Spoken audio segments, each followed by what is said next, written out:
Hey everybody, welcome to another question and answer live in our new, going back to Fred Flintstone's Caveman Day format, because I do not have Patrick, I do not have Michaela, I do not have all the IT things that he set up. We don't have the Facebook pictures that we can post. I can just talk about it, maybe hold up my phone. And then we got Jimmy in the background here. You think all kinds of noise, irritating noises that I don't know what he's doing. But he'll settle down, as well as the rest of the studio audience, I guess, will settle down. All one of them, Jimmy. So welcome to another question and answer. Remember that we are here to answer your questions, especially if you're taking online classes or the YouTube and you've run into some difficulties or problems. You don't just now's the time to ask them. So Jimmy has a blueberry. Yes, somebody just commented. I think it was Patrick. Jimmy does have a blueberry collar shirt on. Yes. It just came from Willy Wonka's chocolate factory. No, I came from a fashion store. You guys obviously don't know. You know, we should teach a class not on upholstery, but on fashion. And he doesn't know the Willy Wonka story. I remember the girl that turned into a blueberry, Jimmy? Oh, yes, I do. I watched it at least once. I Okay. remember that. Is that what happened to you over there? No, not yet. As you know, we like to kid around a little bit. On a serious side of kidding around, when we're teaching, I mean, we don't go on like as much as Jimmy and I do, but I think the lightheartedness, I mentioned this before, when you're teaching is an important thing to do, as long as it doesn't get out of hand, right? I think it just welcomes students more. I think people feel comfortable. I think people learn better when they're comfortable and they're not, there's not the stress. I know maybe I'm just talking about myself, but I can't learn under stress at all. So that's part of it. It's kind of over 30 years of teaching and over 40 years being in this business. I've kind of turned into this. It's turned into this kind of this, lightheartedness that I think goes a long way. Anyhow, so I think what I'm going to do is start right with questions that Patrick. He is working from afar in parts unknown, as we talked about last week. And this is part of a test too, to see if this is going to work from afar. Someday we might have a couple of locations, and we are planning on maybe someday to take the show on the road. And one of our dreams to take the show on the road and maybe have seminars across the country, and that would be a lot of fun. I would be up to that if I had the energy. If I have the energy for it, I think I do. So I'm going to go right to. As usual, though, before I get to this, I want to thank all the YouTube subscribers. And if you haven't subscribed, please do. I want to thank the Facebook. I love the Facebook forum and what people are saying and doing there. And I thank Jimmy for being the administrator, one of the administrators on that, as I usually do. And he's right on the ball with it. And if he hasn't accepted or we missed you, please try again. Sometimes we miss that. But we're very happy with the forum. I think that's probably one of the better things that we do, because I think people help one another well on there. So we have another. I think Patrick's answering questions, which is good because that's going to be distracting for me. Let Patrick answer those. And if you have a question, Patrick, if there's a question that you can't answer, please make sure that you comment to me, and I'll be able to do that. As you can see, this is a new thing that we're trying.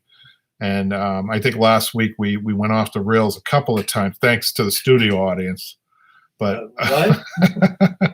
let me get right to. Now I'm going to get to some of these questions that Patrick hopefully emailed me. Oh wow, there's a few of them, Pat. I thought there were only. Oh, you know what I read? I read there were only three. He has got question and answer number 3 questions. Now he was referring to the show. And I thought there were only 3 questions, so we were going to have to think on our feet in order to fill in time, but now we don't have to do that. Randy, I'm going to get right into the questions. Randy says he has a question and a comment. Your technique for tying springs is very different than the way I was taught. Your technique certainly looks easier and quicker. When you tie springs, do you compress them down in height at all? And the answer to that is no. Compression comes with the number spring that you have. A lot of students want to do that. They want to push down and tie with the other hand, but you don't do that. And it's funny, my technique is different, and I think every student I ever taught had really have different techniques, which is fine. Now, as a teacher, I could say, no, I want you to do it my way or the highway, and I've had teachers like that. This is the proper way, the other way is no good. If the result is the same, it doesn't matter if you got a square knot, a double knot, a granny knot. It doesn't matter as long as there's a knot and it uses the proper ruby twine and things like that. It's fine. You can have your own. I used to actually tell people when they were unsure of themselves and it didn't look like what I was doing. I said, no, that can be your signature. That's 100 years from now, they can open up a sofa that Randy did in 2021. Let's say it's 2121. And a guy opens up a sofa, guy or girl opens up the sofa, and they see the way you tied it, Randy, and they look at it and they say, "Oh, I know this. This is an original Randy. Randy did this. An original Randy, right?" And that's what I like about upholstery.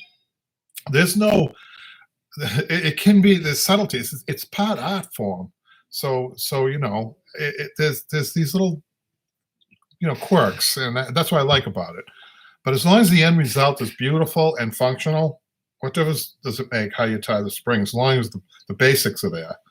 And we go over that. And the best thing I could tell you, Jimmy he's going to get to an ottoman that he wants to get done, is I could tell you about spring tying is my book online, Broadway Upholstery Supply, and also the video, and also the kit that goes with it. I think for a beginner, that's the best bargain out there. And if you're interested, to check it out.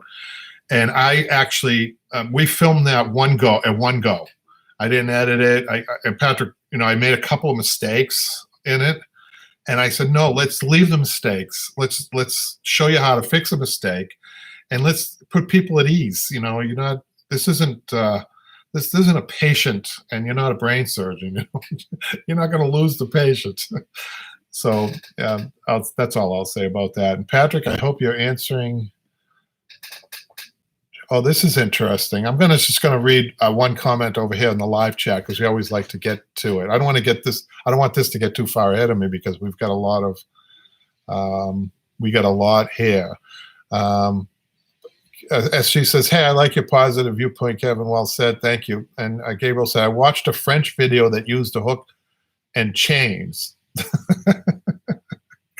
I'm sorry, that just sounds funny to me. I won't say why, but a hook and chains, the compressed, that compressed all the springs. It didn't make sense to me. It didn't make sense to me, nor would it, because it's not about compression. It's about the tension on the spring from, let's say you're working from the back to the front. It's hard for me to explain this. I wish I just had the springs in front of me to show you because I'm more of a visual anyhow. It's the size of the spring that determines compression, not you pushing the spring down. If you've seen my videos, I think I explain it better in the videos. You should see that. Well said, SG said. Randy said, I had a tech instructor that believed it was his way or the highway.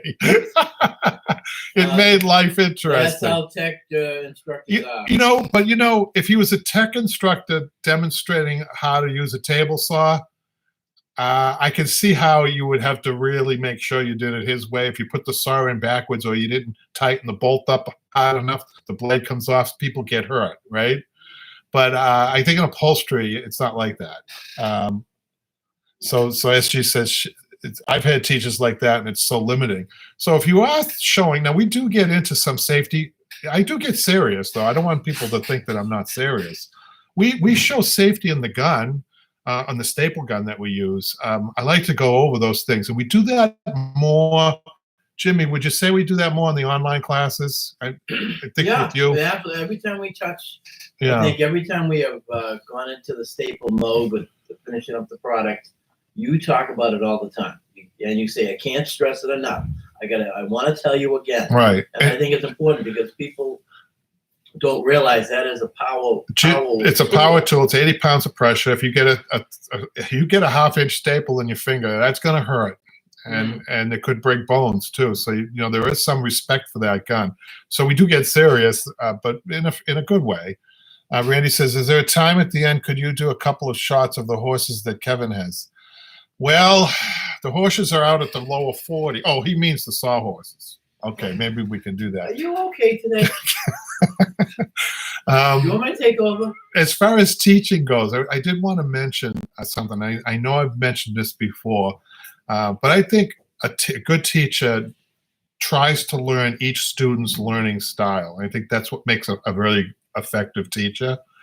And I'll never forget one of the things that happened to me as a teacher is I had a student who was doing everything backwards. He was, I told him to tuck the cambric under, he tucked it over. And at first I thought, is he messing with me? I said, no, I'm gonna let's see how this goes. And because he was a good kid, I didn't think he would do that to me. But anyhow, I found out that his particular problem was that, Jimmy, you won't believe this. I think I mentioned this before. All of his organs were like reversed in his body. I mean, he had a condition. He was born with this.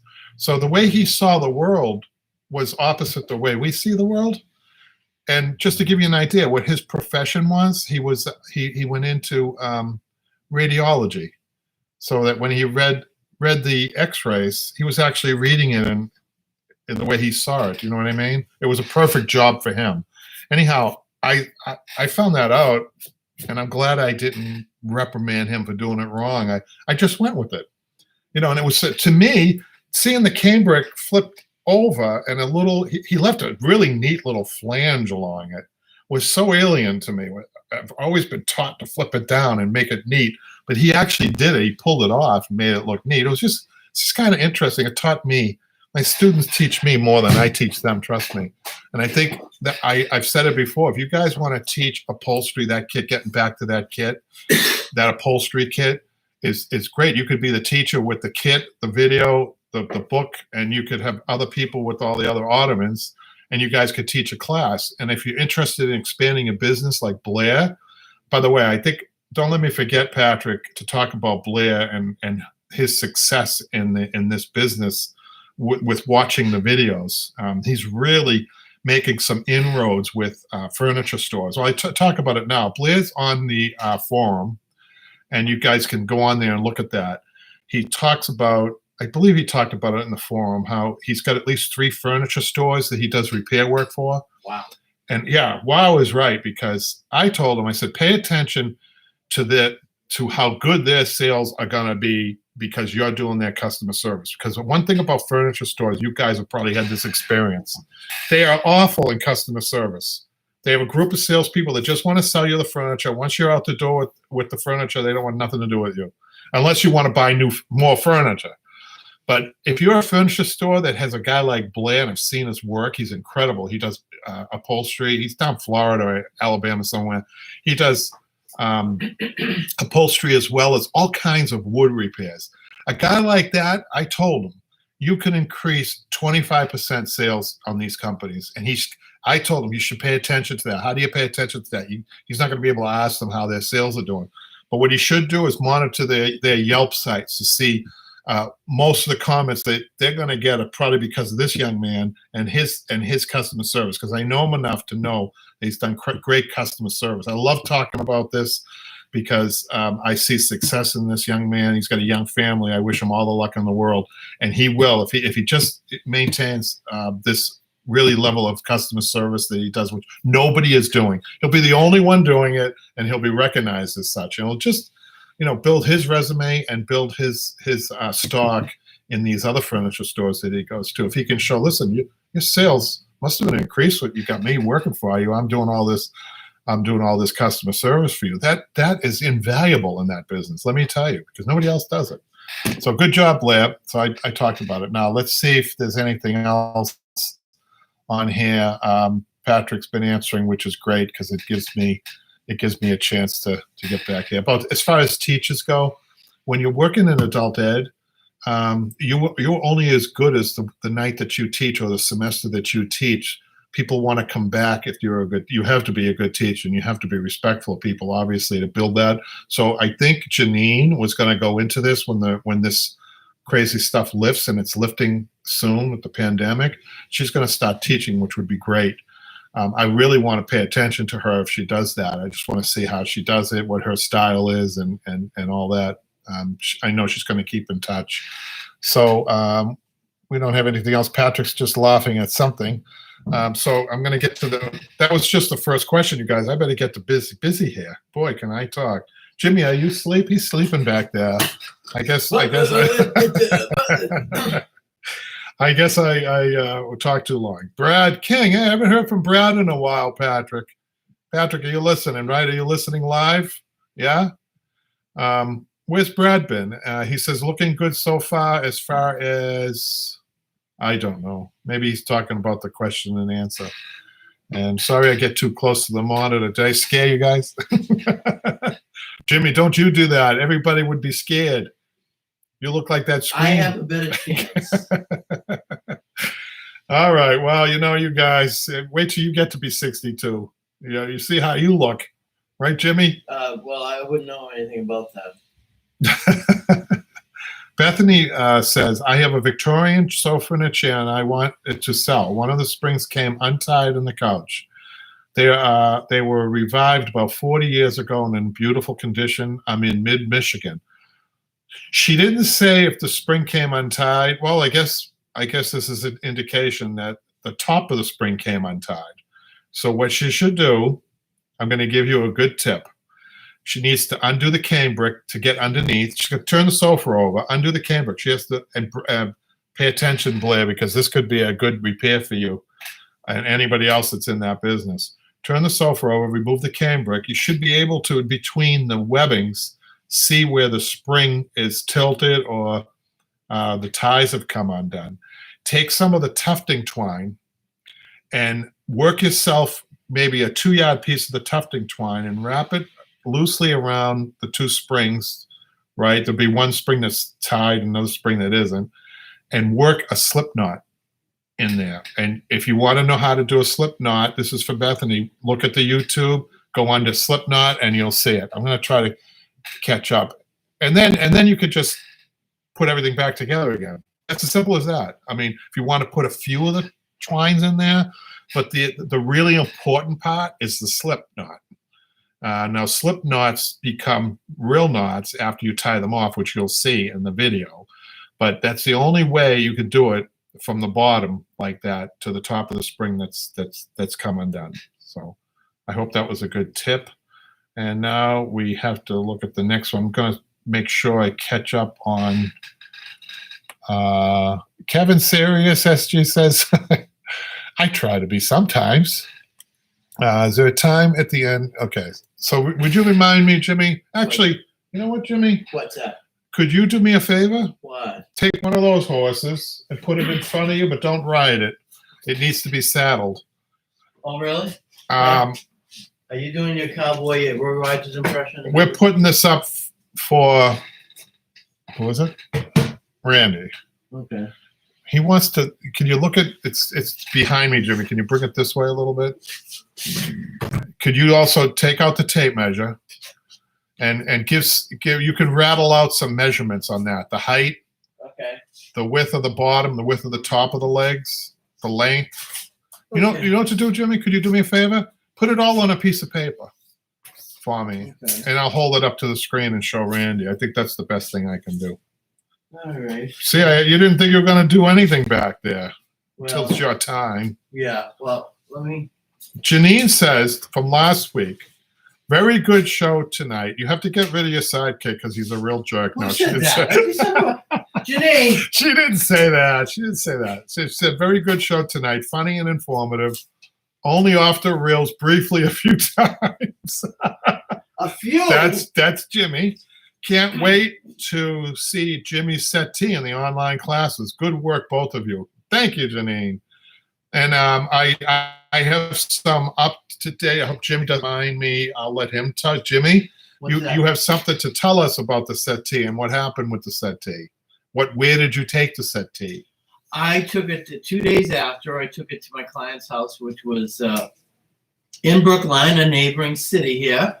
And he was very, very content. So much so that his roommate took a couple of pictures of it. And people got wind of what was in the house. And, of course, they wanted to see it. So it's been a popular hit. Wow. And what about that cushion? Did they the cushion he was so impressed with. He couldn't believe that we actually did what we did with it. He had no idea. He said, "Oh my God, I had no idea that." He said that basically he thought he was going to have foam, and we were not going to be able to do the goose down for him, which he was totally like, "Oh my God, I thought it was just shot. I thought you guys were going to throw it out." I said, "No, it wasn't that bad. The inner material was still strong. It was just the outside that was." Well, I could tell you, Jimmy, that those were French geese that made that cushion for you. You Really? should be thanking the French geese. I'm not sure how much different they are than the American geese. I don't know if there's more down in the French goose, but you'll have to study that. But that cushion was, what the difference about that cushion, Janine, and everybody else that's watching, is he had 100% down cushion, which is really unusual. That's only the French will do that. 100% down cushion offers absolutely no support whatsoever. It's like sitting on a down coat. A down coat, I think, is 100% down, but it makes for a beautiful cushion. And this is like a side settee. I wouldn't call this. This is not their main. This isn't their main seat, Jimmy. I hope this isn't the seat where they're in there watching TV. What's that again? That settee is like a side piece, right? Oh yes, absolutely. Yeah. I try to remind people what it is, because a lot of people do not know what it really is, and you try to explain the history of basically was a formal piece of furniture that they had years ago. They would have the chairs as well as probably either a set, kind of what they would call probably a love seat today, right. settee, but they also had the couch too as well. But everything was so much more elegant, much more classier than, of course, today's furniture. So Randy says, Randy B says, great videos. After watching you tying springs and do a couple of other things, it reinforces the idea that there is certainly more ways than one to accomplish the same task. Do you think the technique of tying springs varies between what region of the country you're in? That's a really good question. But I will tell you this. I'll even go further than that as far as regions go.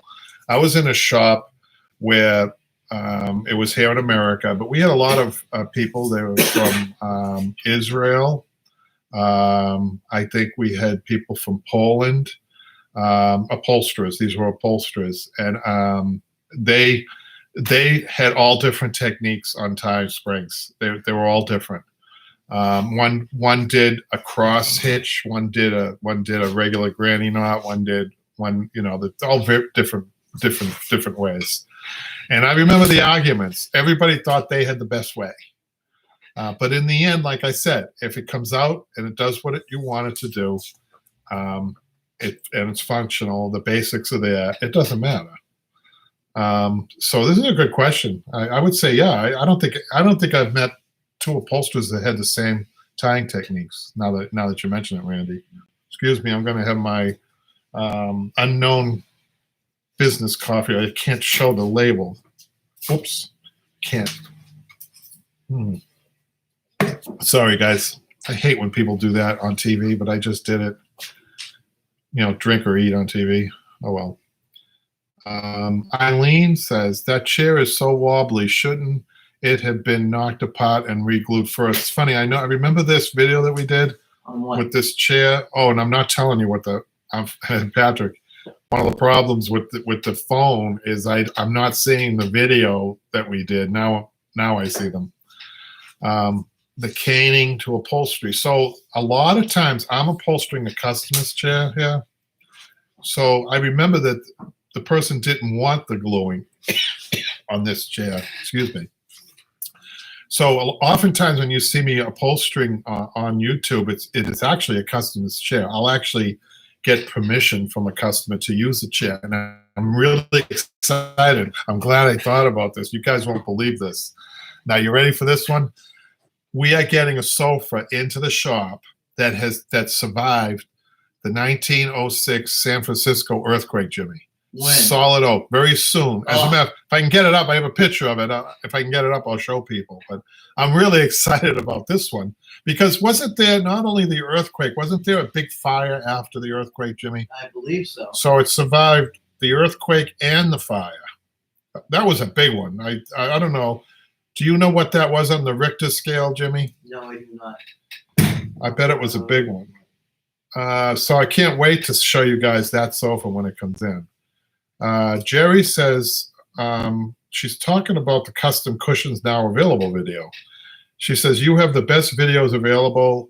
I have been sewing for 40 years and totally appreciate your expertise and attention to detail, which only comes with a certain degree of professionalism. Well, I can't get a better compliment than that, Jimmy. Who say that about you? These are, well, I pay $10 for all the good compliments. Really? They pass out those gift cards pretty quick, don't they? Okay, we have SG says product placement. Oh yeah.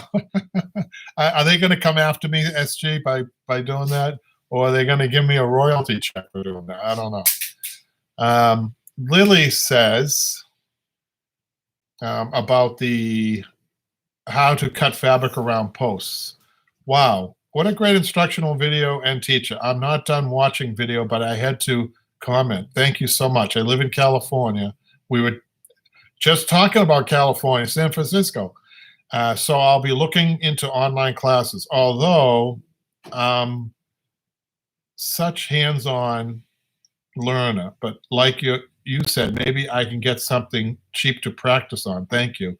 Again, we were just talking about two things that she commented on, San Francisco and the difference in learning techniques out there. So I do try to, when I teach, I do try to accommodate as many teaching styles that I know exist, which is kind of hard to do in some ways.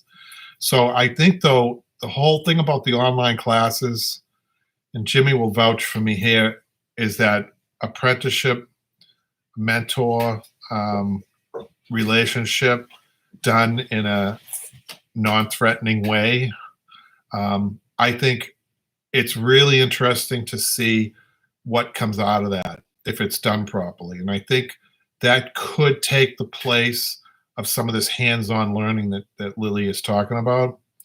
I'm in awe of some people who have just done the YouTube videos and have made quite a career going for themselves just with the YouTube videos. The YouTube videos are never intended to do that because they're quick and they're usually, they don't come near what the online classes do, which is the in-depth stuff and right from the very beginning, A to Z. We go right through. So I see a comment here from Gabriel.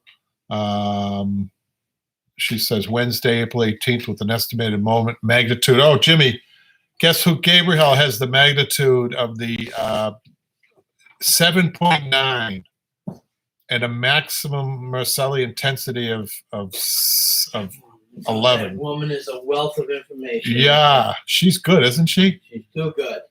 And then Gabriel, devastating fire soon broke out in the city and lasted for several days. More than 3,000 people died. God bless them. Over 80% of the city of San Francisco was destroyed. Did you hear what I just said, Jimmy? Yes. 3,000 people and 80% of the city. So the chances that a sofa came out of this, right? Pretty remarkable. Pretty remarkable. So. The customer did tell me it was in a lawyer's office, so maybe that has something to do. Obviously that says something about that. What? I don't know. I just mentioned that. She says this is from Wikipedia. And then Randy says, buy Jimmy another beverage and send me the bill. Wow, that's nice. Wow. Jimmy, what are you getting a fan base here, Jimmy? Yeah, just like that dog last Well, remember the dog, you guys? I'll tell the people we had something funny really happen, and we were in here doing one of the question and answers, and there was this loud knocking on the door with something like this. Like that. And Jimmy says, oh, that must be one of my fans. Guess what it was? It was a dog's tail. It was a huge Marmaduke character. What do they call those dogs? Great Dane. Great Dane out there with his tail wagging against the door. Sorry, Jimmy. That's all right. I'm still waiting. That's why I'm here. So, Jimmy, this stuff you can't make up. No. So, Jimmy commented on Patrick, do you have the womb chair up already? Oh my God! If you guys want to see something funny, this if you want to make fun of me, go to this womb chair that I did. I'm telling you, I was tripping over I was so intense on this thing. getting this thing done on this YouTube. I'm tripping over the hose, and people are going to say, why doesn't he tie the hose up? That's another story. But I really was so focused in on this chair, and it had to be done in a certain way. And I can't believe Patrick's got it up there already. Oh, maybe he's got the first part of it up there already. Yes, Patrick says part 1 is up. Wow, Patrick, you're fast. Yes, I watched it the other day. And Jimmy says, definitely a lesson in measuring. I'll be watching this again. Thank you, Jimmy. No problem. I mean, I think to me, one of the good fundamentals of upholstery, knowing the measurements and knowing how to measure, especially on that type of chair, I wouldn't even know where to start. Oh, you know what? Sometimes I look at it. I think I said that in the introduction. Sometimes I look at it and say, how am I going to do this? Although I've done them. I've done, a dozen of them. But every time I get one in, I say, oh, how am I going to do this? Well, and then this is, I have to be honest though, with chairs that are complicated or a little different like that, you really draw on your experience, and this is what people need to see, the YouTube go. I've had people tell me they've seen every YouTube one we've had, and I'll ask Patrick if he can answer this. How many YouTube videos we have, and how many hours of viewing is that? Because that's got to be. I would guess. I'll let him tell us for real. If I had to guess, there's got to be 200 hours of YouTube videos, and now with the online classes, Jimmy, I'm guessing there's at least another over 100 hours there. So you could have a marathon. 300 hours, really, if you add everything up. I'd say is a conservative estimate of how much we have up there. And so when you look at your typical 4-year college, how many hours is that? You're taking 4 courses, right? Jimmy, can you think off the top of your head how many hours that is? If you went when I went to night school, it was 3 hours a night for one class. So for a degree, you're looking for like an associate's degree? Yeah, so that would, How many hours do you think are in an associate's degree? We should ask our comments. I think Gabriel would know that. Gabriel, go ahead. How many hours in an associate's degree and a bachelor's degree? I guess you just double it up if you have the associate's degree part down. I'd be interested in knowing that, because I think we definitely have the equivalent of could be a master's degree. I don't know. But anyhow, it's interesting. And it's so much time. And we've been doing this for 10 years, over 10 years now. And some of the older videos, I talked to Patrick about this, I'd like to take down, but he said, no, people don't want us to do that because they like to see how it's evolved, Well, sometimes they're looking for that little lesson that makes the difference in getting them through a project. So SG says I'm sorry. SG, I can't see your photo, so forgive me. I don't know if you're still saying that after 45 years experience. Yes, I am. The tub chair I'm still working on nearly got thrown out of the window the other day. I was so frustrated. I'm sorry. She's a woman. I'm sorry, SG, because I can't see the picture really. So I have a story. I actually had an upholsterer actually did that on the second floor, threw a chair out the window because they were so frustrated. This was a seasoned upholsterer. So I would say that if you're getting that frustrated, put it aside and work on something else. Yes, or taking the early afternoon off. So Gabriel says 60 credit hours. How many credits or credits hours for an associate's degree? Typically, an associate's degree is worth 60 credit hours, which is equivalent to 2 years. Did you hear that, Jimmy? Yes. 60 credit hours. So Terry says 60 plus 120, although a 3-hour class is 3 to 4 hours a week for term. Wow. Now, when they say for any craft that you're learning, oh my goodness, Patrick just posted something I can't believe. I grossly underestimated how many videos. Guess how many videos we have, Jimmy? 420. 438. How did you know? Wow. That was a close guess, Jimmy.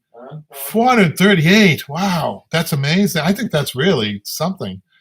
Thank you, Terry, and thank you, Gabriel, for that. I appreciate that. So let me finish up here with the reading because I want to get to Jimmy. have you seen, Randy's asking SG if she has seen the video of the tub chair class. From what I have watched, it is very useful. And Terry Singleton says, wow, Patrick, but I'm not sure what she's referring to. Patrick, can you let me know what she's referring to? Is she referring to how many videos you've done? Because I got to give him, that kid, the credit. I mean, come on. You know, I don't know if you guys realize, I know I mentioned this before, but every hour of video is at least an hour or more of editing. So Patrick says she's commenting on the amount of videos. Thank you, Terry. So add, when you say 438, you're really actually talking about double that, 860 or so, 870 hours of filming and editing together. And I'm not sure Patrick's including in the 438. I think he's just talking YouTube. You know, so we're probably up to 1,000 between editing and the actual film. I think he's up to over 1,000. That's really incredible. 1,000 hours. Think about that, guys. So you're getting a good chunk of what I know on those videos, especially on the online classes. So I did want to get to more on Blair. I want to get to one of the things that we're not doing, we can't do with Patrick away is the graphics he used to put up on the, and I'm sorry I'm not looking directly at the screen, a lot of times I'm looking down, but he put up the graphics on the Broadway at the forum, the Upholstery on Broadway forum, and I think that is, excuse me, such a key to what we do. Oh, hold on. Patrick does have a couple of things up here. He does. Isn't he clever? Patrick, you did. Sorry. I'm just scrolling down now. I'm looking at the Back YouTube. in the world, Patrick. YouTube videos, and Patrick has got the Broadway forum on the email. So I'll get to that. I'll get to this. So I get to Jimmy's comment. Grammy, she comments on, thank you. You simplified the process for me. Well, that's actually a very good compliment for a teacher too, and I appreciate that. I know what's in that compliment, so thank you. And then one last YouTube comment. So SG says, she says, hi Randy, I'm not in the class, but only seeing the gray tufted tub chair on the YouTube videos where Kevin is doing the outside back, which was helpful. And then Ashdown says, I made those horses, Kevin, for they are brilliant, a must for upholstery. So Randy, Jimmy's going to have these measurements for you in a minute. I'm going to hold this up. Why don't we do that now? Oh, hold on one second. Let me just finish up the YouTube comments with this last one, and then I'm going to have Jimmy come over with his measurements. How to upholster outside back a dining room chair. Your video was great. I really feel confident to do my chairs now. Jimmy, come on over here. And okay. Can I see that? Can you read that? I'll try to explain where. You tell me where, because I want to make Well, sure. I'm going to hold it up first, and then I'm going to say, Jimmy, what are you talking about? Now, you know, I just realized I'm seeing this backwards. Can you read it? Not really. Oh, you want me to write backwards now? Patrick, you got to fix this IT problem I got here. I got this lettering up here, this measurements up here. I'm seeing backwards. I should have known that, right? I'm going to give this back to Jimmy and let him read it. Okay. And, you know, maybe I'll just go aside like this. You can be pointing to what you measured there with the horse. Well, when I said tabletop, I meant this. And Okay. this The is recessed top. 39 inches. The side. Let's see if I do it, because I got kind of confused with the legs are rather. All right, this is 28. The legs, 28 and a half, right here. Uh-huh. Okay. And they are 2.5, 2 3/4 wide. Okay. The trimming around the tabletop trimming, as I call it, 2.5 inches. Mm-hmm. Okay. Now the width of this platform, do it real quick. Gable said that it was readable, Oh, okay. and so doesn't So the width of this is Patrick. oh, I'm sorry, was That's it? okay. Keep going. All right, the total width of this is close to 7 3/4. And I just want to make a quick note here. Notice that the horse is thigh high. Yes. Thigh high is important. So when you put and also the recess. Tell people why you have a recessed top on that. Well, that's to hold the furniture in there. You get the legs of the leg. This pretty much almost locks it in. There is some adjusting here. You have, Ladies and gentlemen, do you know how many pieces of furniture met their death from falling off the height of a sawhorse? Let's say a prayer for that furniture that fell. You will never have this problem with these horses, Jimmy. The piece will never fall off. well, tell the people, Kevin, because you put this together, correct? No, I didn't do that. I wish I did. That was Okay. done by a very good crafts person. Okay, because these actually need to be. Tell people tightened what you up. think they need to be tightened. What do you think about what type of wood did they use? I am thinking probably it looks like oak. Some of it. There is the I think it's ash, but it's a hardwood, so your guess Okay. was pretty good. well. You've got some. It looks like oak here on the corners. Now here on the side, what this person did was next to the leg they put like a little bit of a brace. Yeah. So this is probably 2 inches. 3 by 3 is what this piece is here, and Okay. there's 4 of them. Okay. And Okay. Randy's asking, I know you're going to get to it, but the width of this is really important. Randy must work with wood because he knows. Okay. The width of the legs at the floor, meaning the opening at the floor. Is 28 inches. Wait a minute. What did you just measure? 28. You measured the width, but I think what he's talking about, that's a good measurement. But what, The total from one end of the leg to the other. yeah, It's 32 and a half. I think what he means is the opening. Turn the horse this way. Which way? Turn the horse. The opening of the leg where it comes up to the bottom of the floor. Do you know what I mean? No, show me. Right here? What do you want? Oh, this one. At the bottom. At the very Yeah. bottom And then- is, I was gonna get that. And then measure it at the top. 17. 17, and then measure what that distance is at the top. 10 and a half. So I think there's some commentary on here about how we need Patrick. No kidding. I think that's most of it, Jimmy. And people said that they could read it, so they could always freeze and it also, and read it on. remember too that there is a plank here in the middle, Right. and that is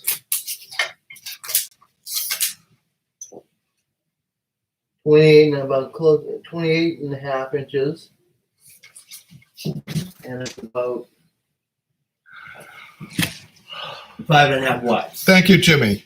And this reminds me, I'm a Seinfeld. I like watching Seinfeld. And remember when Kramer got the Merv Griffin set and he was interviewing his friends and he had Newman on there? Newman was his last guest. Okay.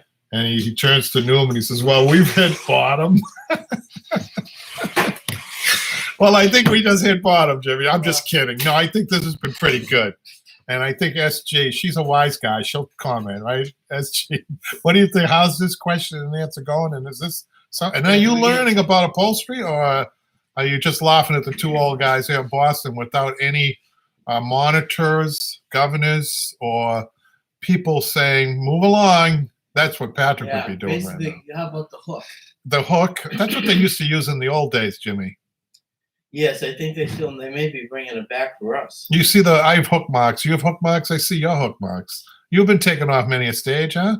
Yeah, I actually, not too many, because I try to, usually I know when my time is up. I don't think Patrick has any idea what we're talking about, does No, he? he has no idea about vaudeville and No. really, no, nothing.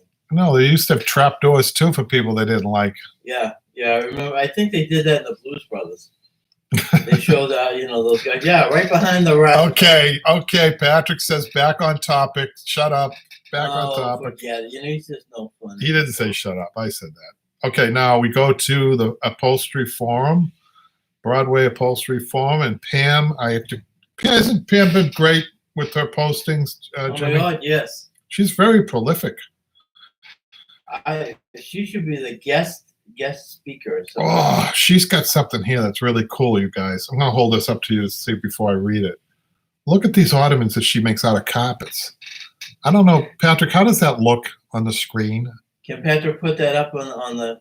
No, he can't. That's one of the things. It is on the Broadway Yeah, forum. people can go on the forum. I tell you that she is a thinker when it comes to that. She says, bring it closer, he says. Okay, bring it closer. How's that? I bet that's better. But Pam says I picked up a couple of vintage footstools. They were in bad shape, but the little wooden feet were great. So I used webbing, roll edge, rubberized horsehair, burlap, foam and Dacron wrap to build the sides and covered them with scrap pieces of the old Persian rug, remnants, and finished the edges with long French tacks and hand-sewn corners. So glad to have learned all the skills and appropriate products from Broadway Upholstery School to create these pieces. Guess what, you guys? If you see that show Flip, it's called Flea Market Flip or something like that. Yes. Do you know that show? I think Pam, if she any show like that, any flea market or yard sale, not a yard sale, but these shows that they have, should sell these in a heartbeat. I think she'd probably open up her booth and be there for about an hour and sell I out. would love to see Pam on that. She could go If that's what she's doing. I think with it. Pam is doing it professionally, Jim. Like you, Jimmy. I was glad to hear that. Did you hear Jimmy say my client? So Jimmy has gotten to his level of skill, right, Jimmy? Yes. Where you can sell your product. That's pretty good.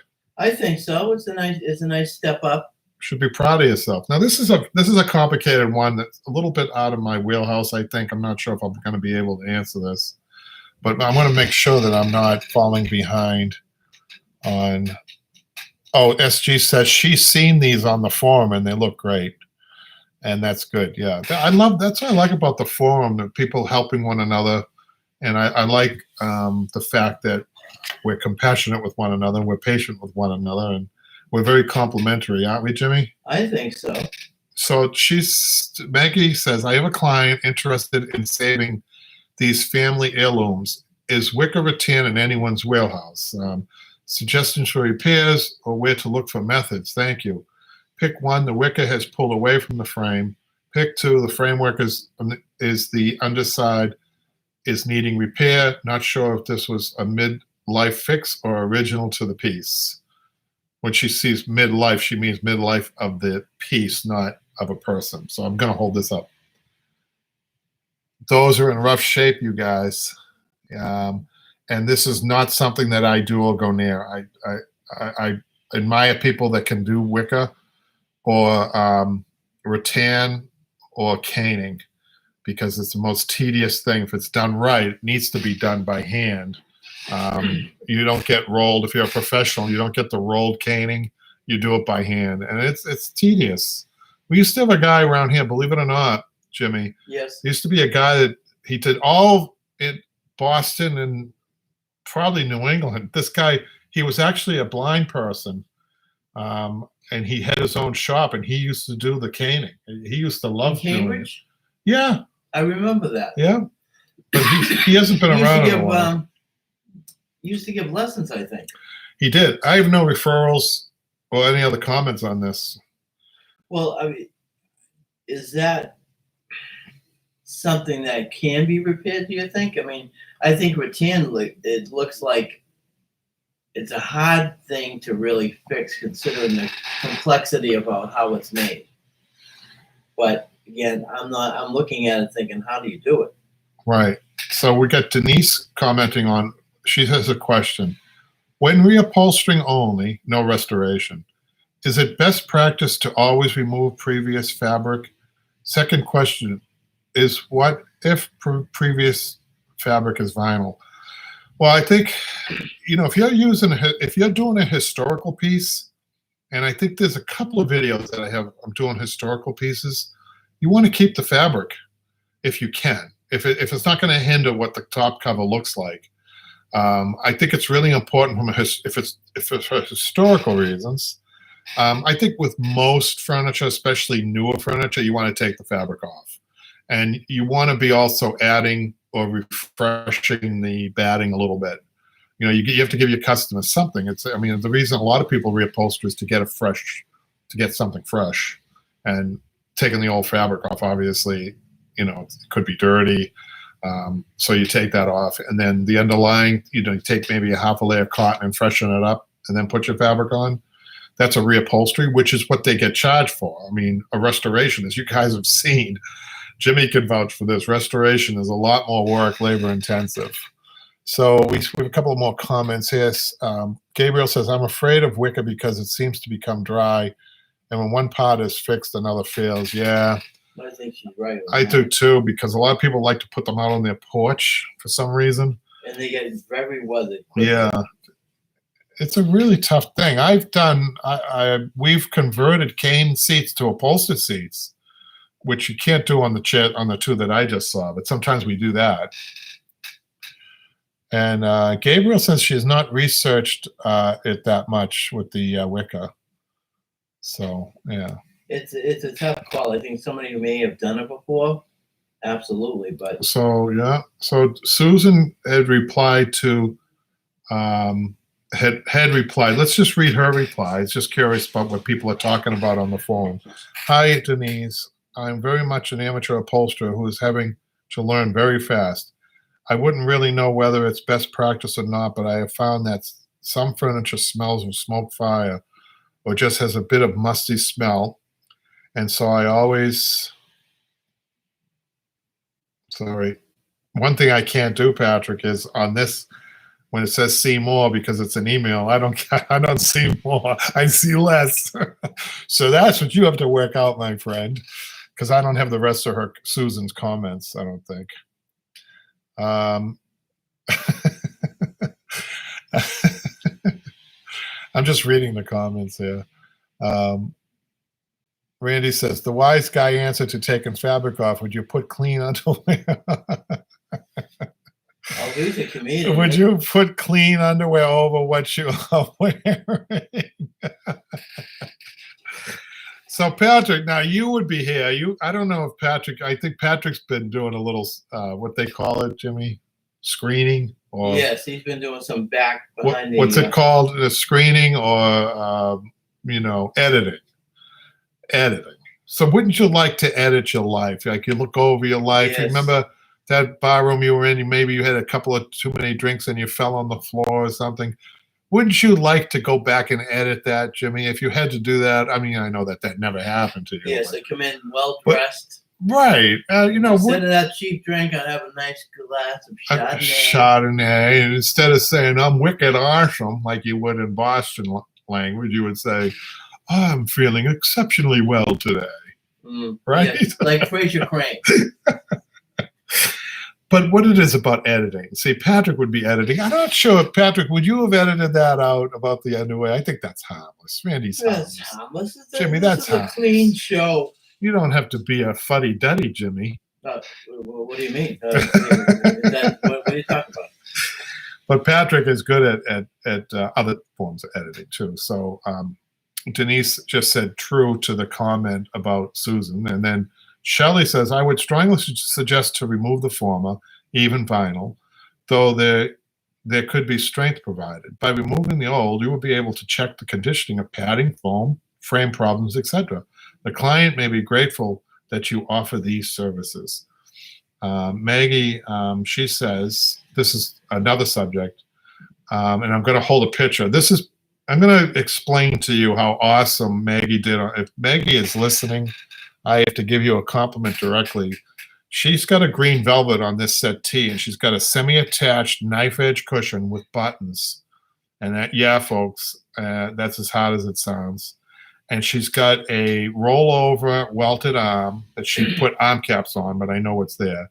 She's got a box cushion with piping. She's got an upholstered seat. She's got a boxing that runs on top of her skirt, a straight skirt, which also has a welting. I have to tell you something. There was a lot of detail in this piece, and she's got a fabric. Probably, I'll read this in a minute. Not an easy fabric, velvet, not easy. And there's something about this I want to comment on before I put it up to show you. She has listened to Maggie. Let me read it first. She said, just finished the vintage Ethan Allen, very good fine line of furniture, reupholstery job. This was heavy Beacon Hill velvet. And while I love this fabric, it was difficult to work with. The buttons alone took me a couple of days to troubleshoot. I shaved about 3/8 inch off from the perimeter of each circle before crimping them. I'm going to give you a little advice on the buttons in a minute. Let me just show you this. This is incredible, you guys. I love the color.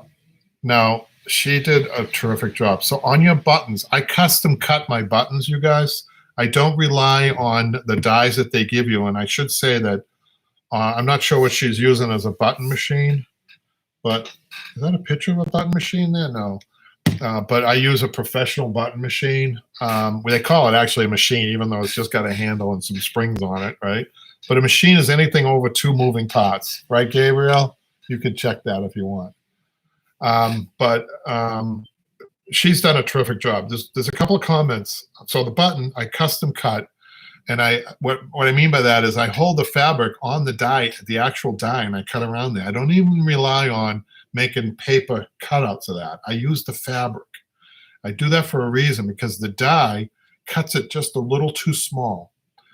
And on thinner fabrics, even heavy fabrics, it just doesn't quite line up right. So you got to make sure that when you crunch those two together, the two dies with the two parts of the button, that it just seals the deal, and you hammer it down. The way to check a buttons, make sure you did a good job, is to thread it with the nylon twine, hold the button like so, and really give it a good pull. If that top pulls off, you're not making a button right. And let me tell you something, it's the worst feeling in the world having a customer call you and say a button popped on some beautiful tufted piece that you did. So if you don't have a professional machine, warm up to a local upholsterer in your neighborhood who might let you use his machine. Bring him a cup of coffee, Starbucks, In a pastry, mocha, maybe caramel, mocha, macchiato. macchiato. And be sweet, and maybe the grouch. They've done studies on upholsterers, and that 99% of grouches. You know that, right? I noticed that the last few times I was here. So in order to get around the grouch factor, a cup of coffee really goes a long way. Don't bring a cigarette or a cigar, because that's the worst thing for an upholsterer. Not because of his health, but because what cigarette smoke and cigar smoke does to fabric. It's unbelievable. So SG says she would like to help me with that rest of that comment, but she doesn't know she forgets what she wrote, which is fine. Thanks for the effort, though. Randy says, wow, I don't know what that's in reference to. Oh, Gabriel McFarlane, a press. What does she mean by that? I asked her. Oh, okay.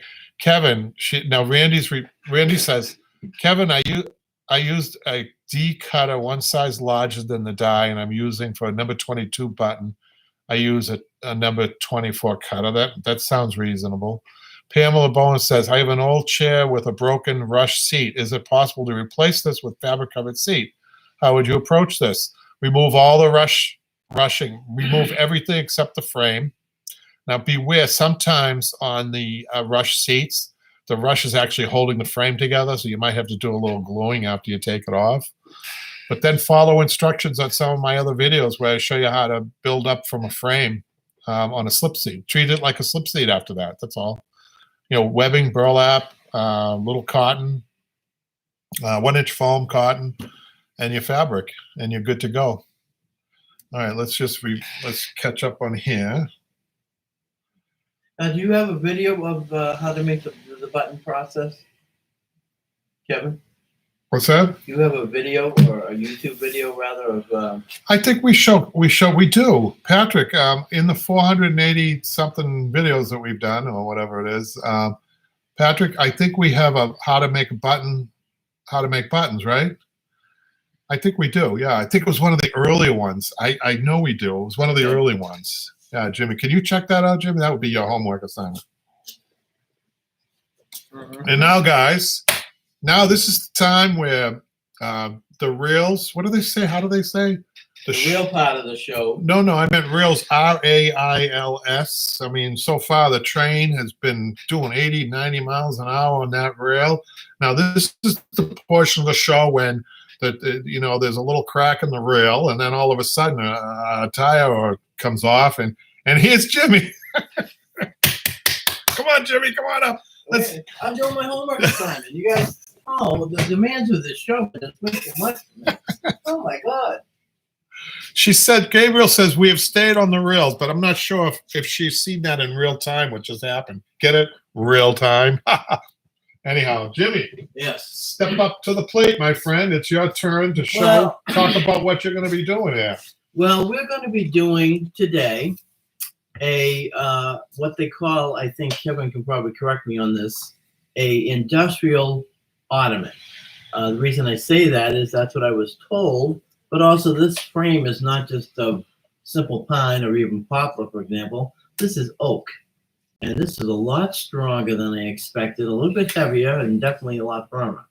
So we're going to try to do some of the basic beginnings of doing an ottoman, and we're going to try to hopefully, get people back to being familiar with it, and if they want to start a project like this, to just delve right into it. So I have a couple of comments. First of all, Jimmy's got the dreaded zigzag springs in this, and when he said he had a strong frame, he meant it, because otherwise, if it wasn't a strong frame, I think that the frame would have been ruined by these zigzag springs, Jimmy. Really? Yeah. Now, this is an interesting zigzag spring design because they've got the ends implanted inside the wood. Did you notice that? Yes. I had thought initially when they had said it was a industrial ottoman, I thought it was the box spring that had one of the projects that I did, that it was implanted here. Well, that's another way of doing something. Okay. But so here's what happened. The traditional springs, the coil springs with the 8-way tie, we don't know how that is. They change it out to something so easy. You just plant this here, you pull it with a tool, plant it here, and then you just, this is their cross twine that they use. It's just this piece here. Now, what is that twine made of? Is it a heavy duty? It's a wire. There's a wire in there. But, okay. But I'm going to recommend on this that you take these out. Really? I think you should, yeah. Oh. I think because eventually all that tension in there is going to destroy the frame. Okay. Even though it's a much heavier, denser wood. Even though it's a different system, I don't trust it. I mean, look at the play here. Look at you guys. The whole thing's moving.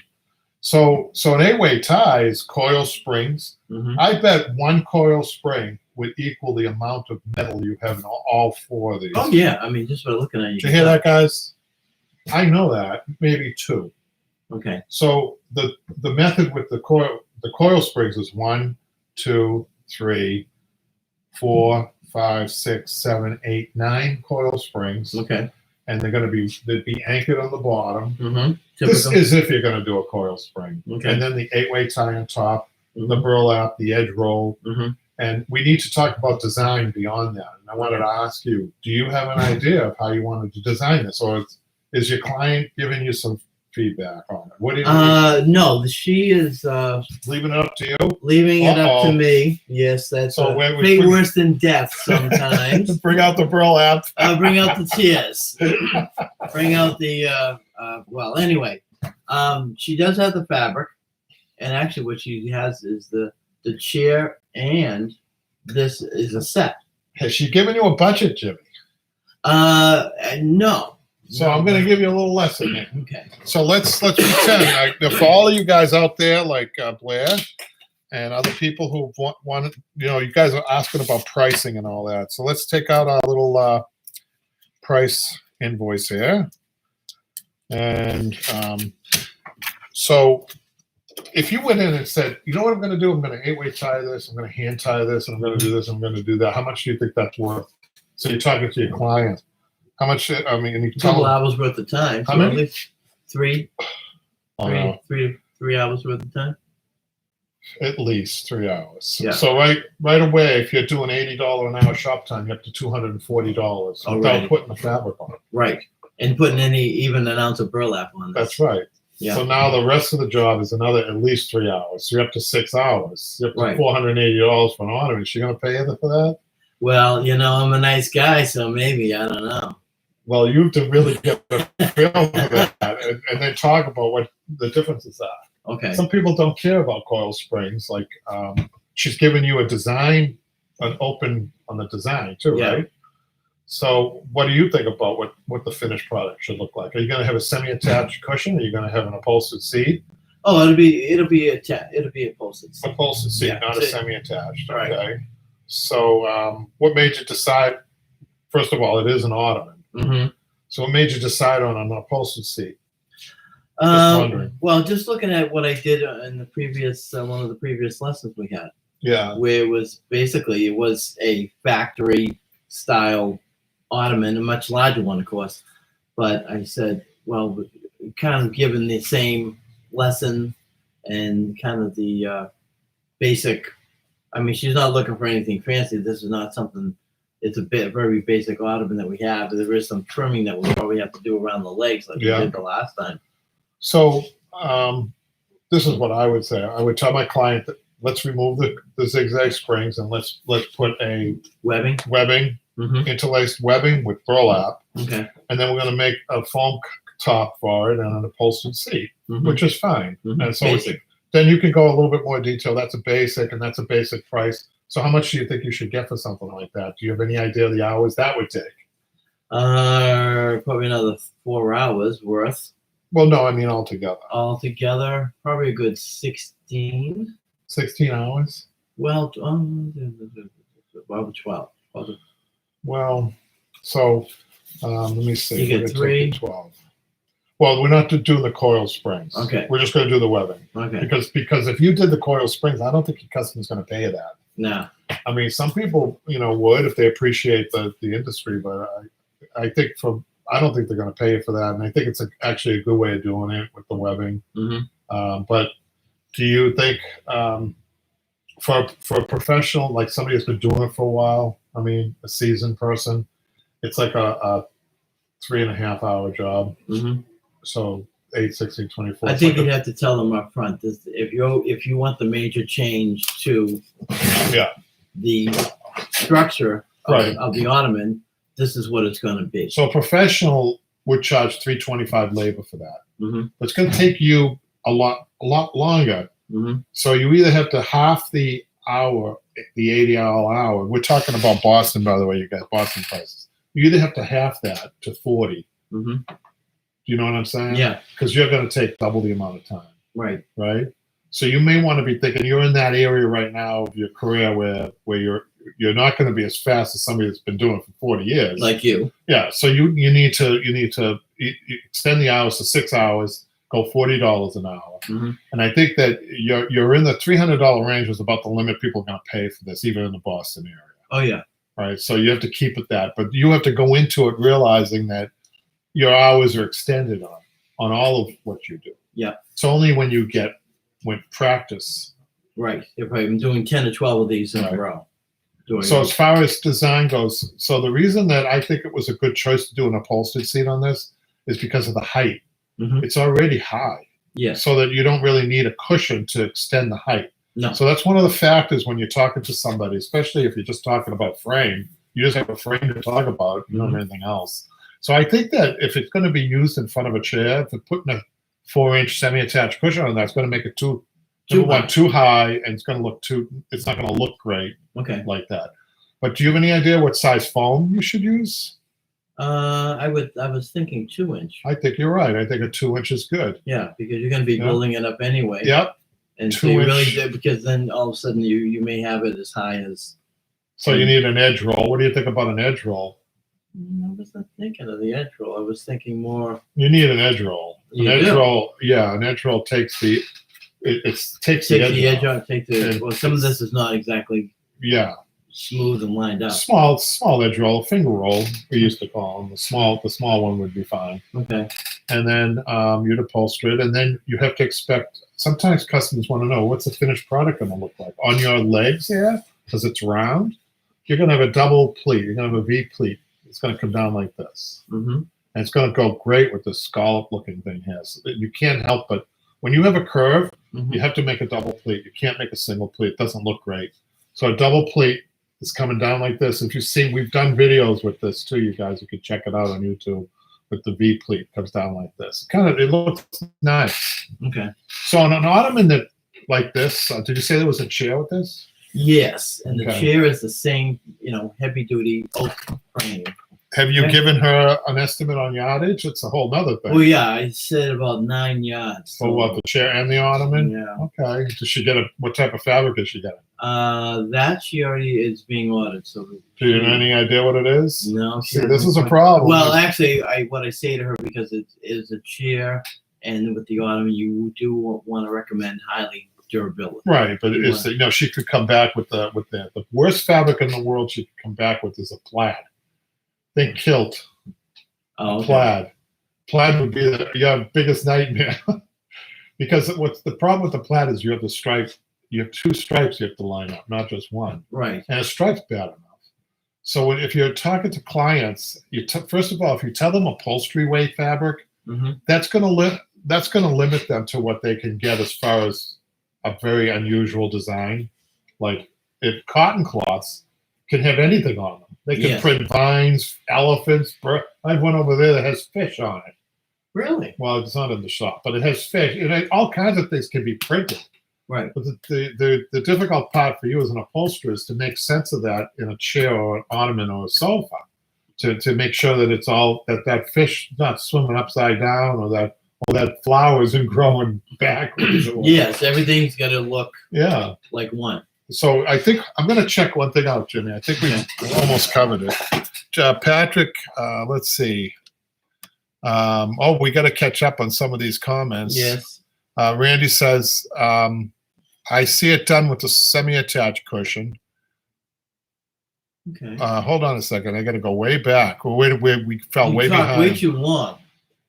She said, Gabriel says we have stayed on the rails before we went off the rails, in my opinion. Our button making video, right? Yeah. Thanks, Patrick. It's Jimmy time. And with 3 thumbs up, Randy, I think, likes Jimmy. What's not? Thank you, Randy. Gabriel says that rail shows a bow from this viewpoint. A bow? A bow because of the, look at that. How did you see? Who's that? Who said that? Wait a minute. How did she see that? Who said that? Gabriel. Gabriel, your attention to detail is remarkable. Do you see that, Jimmy? No. You don't even see it from there. No.